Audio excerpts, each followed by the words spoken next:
Diaspora FM, le journal.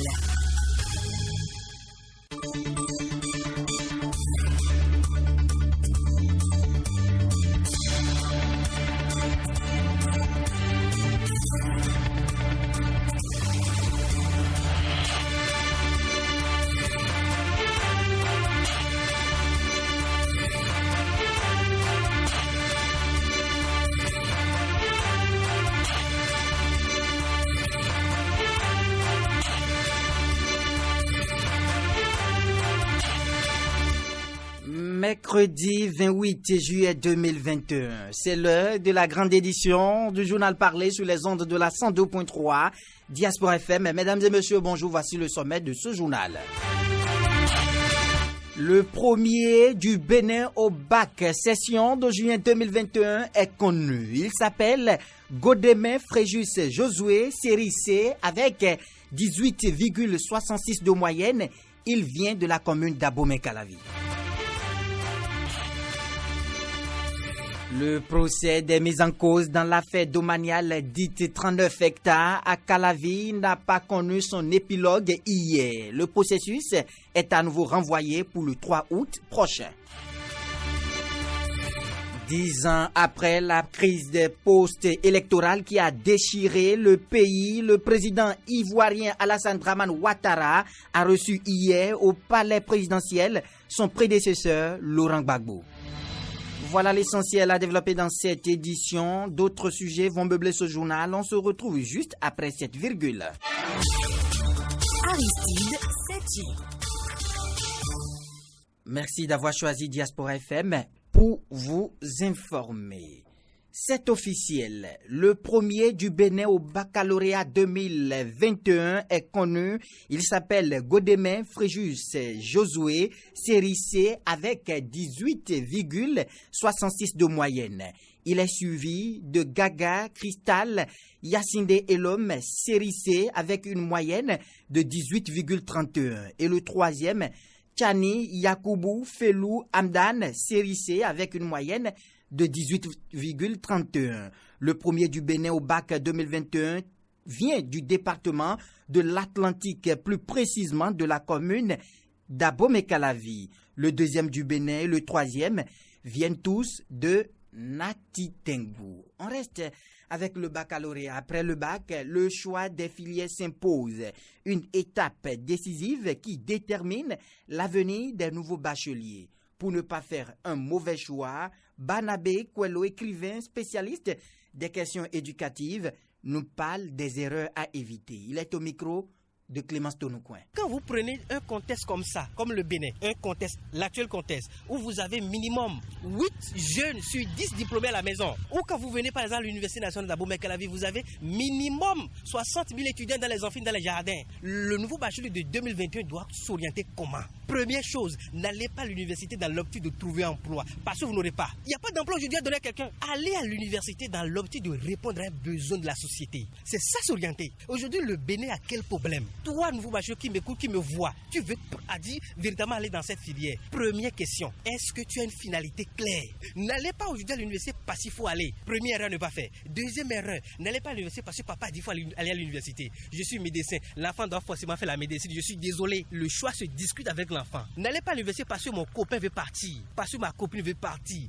parce que mon meilleur ami veut choisir. Tu n'es pas ton meilleur ami, tu n'es pas ta copine. Le choix que vous allez faire à l'instant où vous m'écoutez actuellement, c'est un choix qui va déterminer ou qui détermine déjà votre avenir dans 3 ans. N'allez jamais à l'université ou surtout dans une université privée parce qu'ils ont les immeubles, plusieurs étages, beaucoup de carreaux ou je ne sais quoi. On ne choisit pas le suivisme. Voilà, le suivisme. L'autre affaire, je vais faire. Tu n'es pas l'autre. Le choix d'une formation, c'est des questions stratégiques parce que votre avenir en dépend. Si vous êtes parent, il faut d'abord vous poser la question. Pourquoi mon enfant veut aller à l'université? Est-ce qu'il veut aller parce qu'il faut aller? Si la réponse c'est oui, non, il ne doit pas aller. Est-ce qu'il veut aller passer l'autre? Voilà. C'est-à-dire l'autre a envoyé son enfant.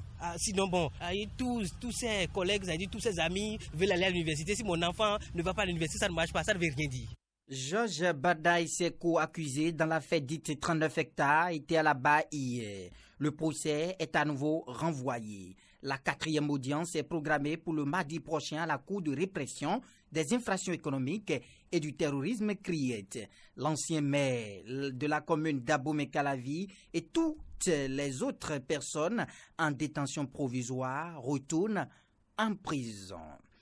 Lancement hier de la 30e session ordinaire du Conseil des ministres, conférence interafricaine de la prévoyance sociale. C'est le directeur de cabinet du ministère du Travail et de la fonction publique, Victorin Renvort, qui a lancé les travaux de cette session qui prennent fin demain. Les travaux se déroulent par visioconférence et portent sur 24 dossiers qui seront examinés et soumis à l'appréciation du Conseil des ministres. Suivons ici un extrait des propos du directeur du cabinet Victorin Renvort et du président du comité d'experts René Ouessou.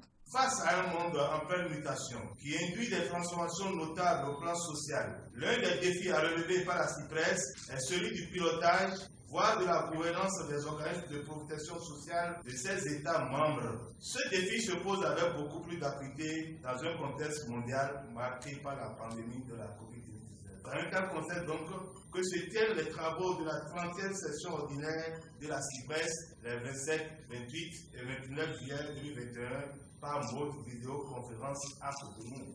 C'est également dans ce contexte que se tient votre réunion, dont les travaux permettront d'assurer une bonne préparation du Conseil des ministres des pays membres. Dès lors, il vous échoit la lourde responsabilité de proposer au Conseil des ministres, entre autres, des projets de décision, de règlement, de directives et de profondes réformes susceptibles de rendre nos institutions de sécurité sociale plus efficaces dans l'exercice de leurs normes et exaltantes missions. Par votre présence, par la qualité de vos échanges et de vos recommandations, j'ai la ferme conviction que vous démontrerez qu'ensemble, nos États peuvent relever collectivement et de manière efficace ce nouveau défi. Malgré l'ordre du jour très dense annoncé par le président, j'ai la certitude que votre assise contribuera de façon significative à une meilleure prise de décision par les ministres. À cette occasion, je voudrais présenter mes sincères félicitations aux membres du comité d'experts qui ont été fraîchement nommés au poste qui leur donne la qualité de membre du comité d'experts. Messieurs les experts, nous allons travailler par visioconférence pendant 2 jours, à savoir le mardi 27 et le mercredi 28 juillet 2021, pour préparer la 30e session ordinaire du Conseil des ministres de la CIPRES. 24 dossiers sont inscrits à notre ordre du jour. Nous devons donc diligemment nous mettre au travail pour que le mercredi 28 juillet à midi, tous les dossiers soient examinés et soumis à l'appréciation et à l'adoption du Conseil des ministres. Je souhaite enfin un bon déroulement et plein succès à nos travaux. On parle diplomatie dans cette édition. 5 nouveaux ambassadeurs ont présenté hier leur lettre de créance au président de la République au Palais de la Marina. Il s'agit des ambassadeurs de la République fédérale du Nigeria, de la République du Ghana, de la République fédérale d'Allemagne, de la République gabonaise et du Royaume de Norvège. Le compte rendu avec Mori Ano Agua. Toukou Youssoufou Bourataï, ambassadeur extraordinaire et plénipotentiaire de la République fédérale du Nigeria après le Bénin, avec résidence à Cotonou, a été le premier reçu par le président Patrice Talon. Je suis très heureux d'être ici en tant qu'ambassadeur et mon rôle sera de promouvoir effectivement toutes les questions tant au niveau économique, au niveau culturel et sécuritaire. Surtout la question de la sécurité au niveau des frontières est une question majeure pour nous et nous allons travailler tant au niveau régional avec nos pairs au niveau de la CEDEAO et de l'Union africaine pour faire en sorte que la question sécuritaire soit une question qui soit réglée très vite. À sa suite, son Excellence Madame Christine Schurcher, ambassadrice extraordinaire et plénipotentiaire de la République du Ghana après le Bénin, avec résidence à Cotonou. J'ai appris l'histoire du Dahomey lorsque j'étais encore à l'école. J'ai été séduit par l'histoire, la bravoure des femmes amazones et cela m'a inspiré à devenir une femme leader. Aujourd'hui, je suis ambassadeur plénipotentiaire de la République du Ghana au Bénin. C'est un honneur pour moi de servir finalement mon pays et aussi d'être dans ce pays-là que j'ai longtemps admiré.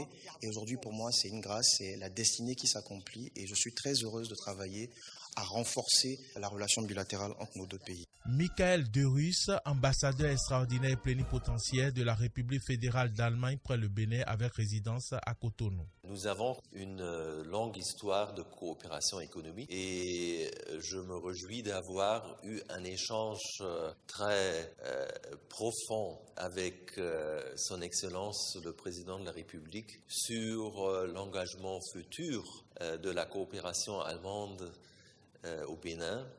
Et nous étions parfaitement en accord que le projet d'établir ici des projets pour la formation professionnelle et technique est essentiel pour le futur développement du Bénin. Saïd Abeloko, ambassadeur extraordinaire et plénipotentiaire de la République du Gabon près le Bénin avec résidence à Lomé au Togo. La redynamisation du cadre de coopération qui va s'axer sur les échanges économiques va s'appuyer essentiellement aussi sur l'industrie forestière, parce que la qualité du Gabon, c'est que nous avons une expérience dans la transformation du bois qui peut être servir comme expérience, comme base de travail au Bénin. Knut Eiliflein, ambassadeur extraordinaire et plénipotentiaire du Royaume de Norvège près le Bénin, avec résidence à Abuja au Nigeria, a à son tour présenté sa lettre de créance. Nous avons également parlé de différents secteurs d'activité, différents actes de coopération au niveau du secteur économique, au niveau des énergies renouvelables, au niveau du recyclage. Ces différents axes vont nous permettre effectivement de renforcer donc, les liens de coopération qui existent déjà entre nos deux pays et nous espérons que nous pourrons travailler dans commun accord et pour pouvoir effectivement concrétiser tous ces actes de coopération qui sont déjà pratiquement mis en branle. Notons que le chef de l'État a exhorté les nouveaux ambassadeurs à travailler davantage à la consolidation des relations si chaleureuses qui existent déjà entre leur pays et le Bénin. Le ministre des Affaires étrangères de la coopération explique ici les liens particuliers entre le Bénin et les pays dont le président Patrice Talon a reçu les lettres de créance. Suivez plutôt Aurélien Agbenossi.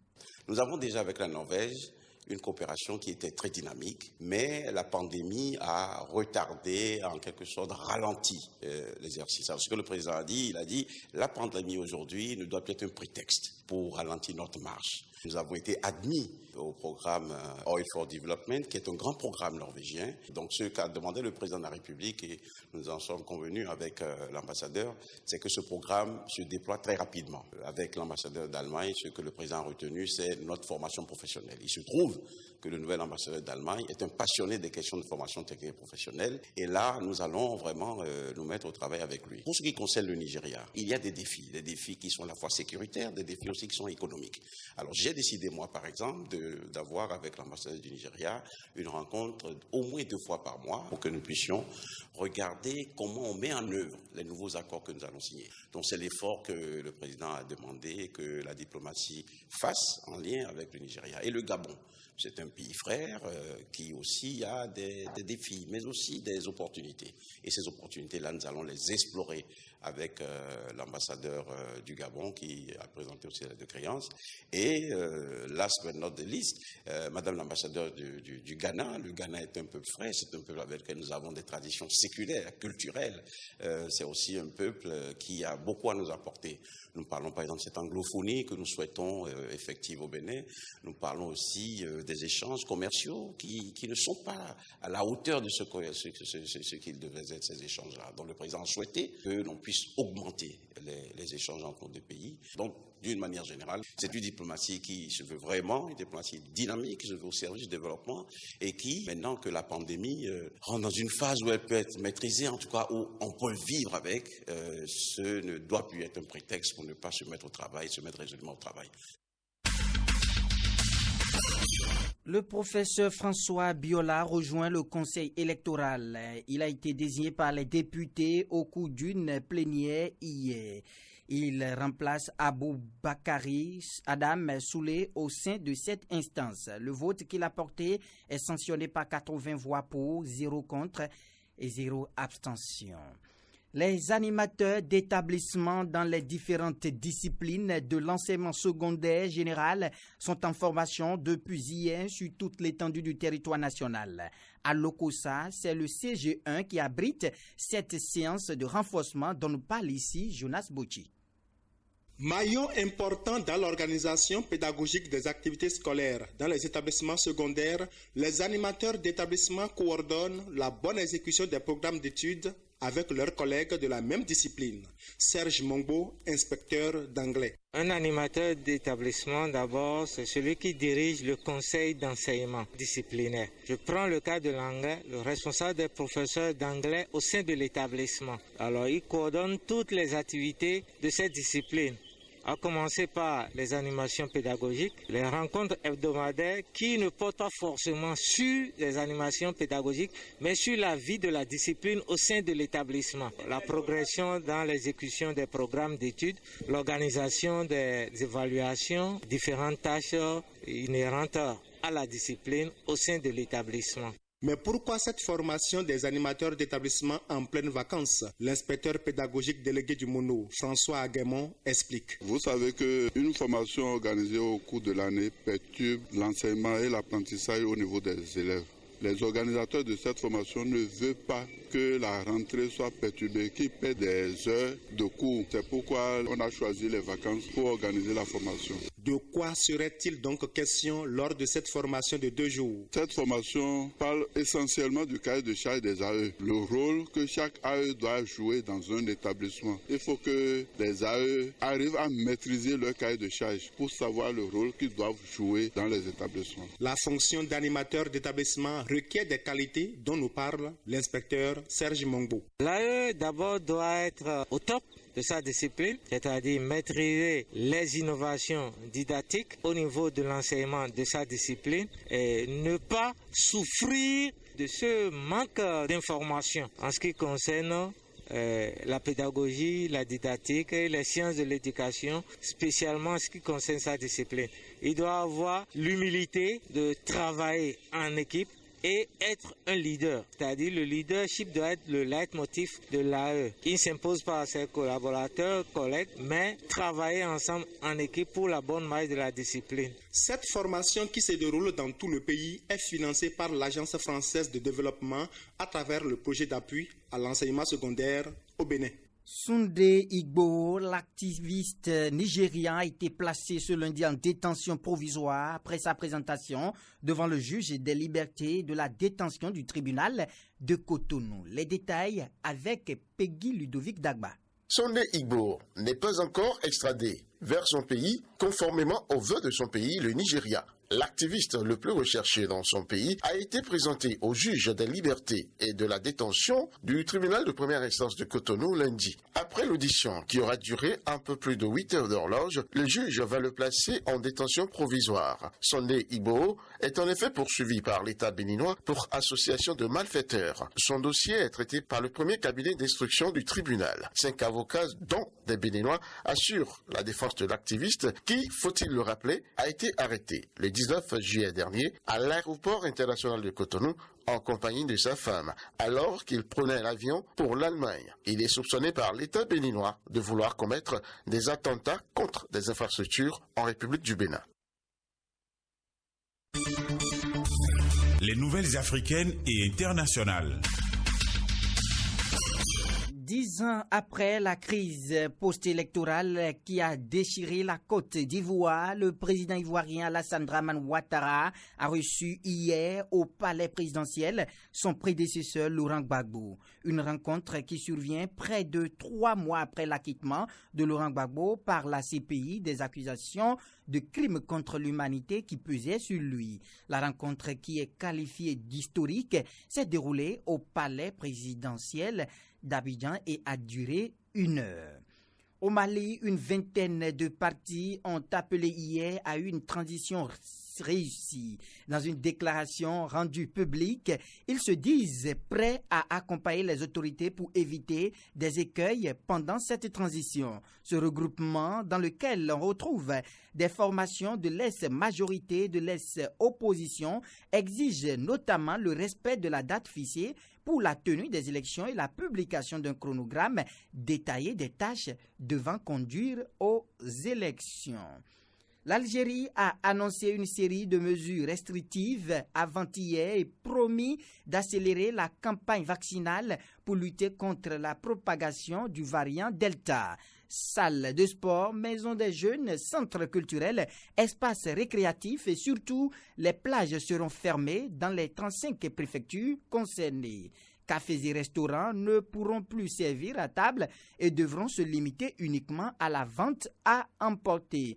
Enfin, les transports urbains, publics et privés seront suspendus durant les week-ends sur l'ensemble du territoire.